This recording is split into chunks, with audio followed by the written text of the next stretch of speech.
it's not very good for some of the high streets. What's going on? Bad news for shops. Sean's going to take us through what is happening. Morning.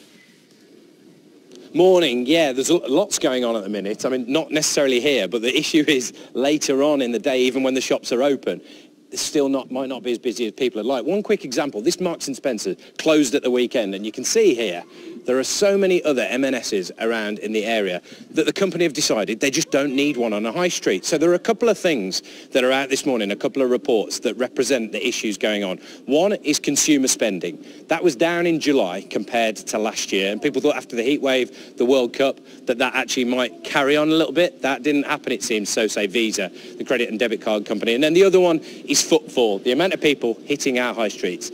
That is down as well. And we can have a chat to a couple of people about what's going on here. We've got Jonathan and Diane with us this morning. Morning to you both. Morning. Diane, start with you. I mean, these figures about footfall have come from your company. Yes. You look at this. Yes. What is fundamentally going on here? Because it seems like a long stretch of time where people aren't coming to the high street as much as they were.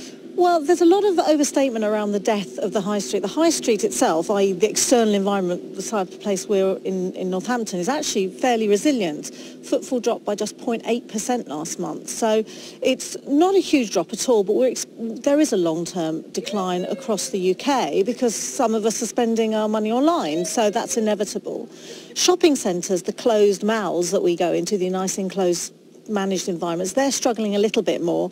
They saw a decline of 3.4% in footfall, and that's because they've put a lot of their reliance on the big stores like M&S and like House of Fraser that are undergoing trading challenges. Interesting. Jonathan, bring you in here. Just, you're in charge of the City Council here. What do you do when M&S and BHS just next door decide to close their stores in such big buildings? Well, I think the point is town centres are changing, aren't they? And we're very sorry to see M&S go, naturally. They've been a landmark retailer in the town for a long, long time. Many people will miss them. But actually, as a town or as a nation, we're not spending enough money in them. We seem to want to do different things. And what we have to do here in Northampton is that evolution that we just heard from Diane. Town centres do change. We have a lot of assets in Northampton in terms of history and heritage and culture and so on. For a long time, we've tried to compete, if you like, as a retail town with some very strong retail offers. We have Milton Keynes down the road, we have Rushden Lakes. We need to give people a different reason to come to Northampton. The raw material is there, it's our job to put it on display. We'll talk about that much more over the morning. Thanks, Diane, thanks, Jonathan. Before we go, though, some retailers are doing well. We've got Sports Direct, Poundland down here. Quick question here, bring James in. James, you're a man about innovation, that's what you look at.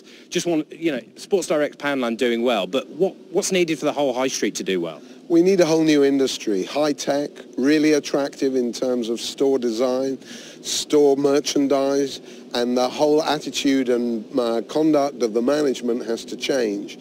We're not getting any innovation here. That's why people aren't coming. It's no good blaming poor footfall for the crisis in British retailing. We need more investment. We need an imaginative attitude. When Debenhams opened in the 80s, and now it's in trouble and may yet be taken over, it was a complete palace to fun, and people looked at each other on the escalator. Right. It was all done in white icing cake. Wonderful. Where's that here? So we need more palaces of fun. We'll talk about more where they might be a little bit later. James, thank you. Lots to talk about, lots going on the high street, lots of things for these retailers to consider. That's what we'll be trying to get through over the rest of the morning. Thank you for that, Sean. We should be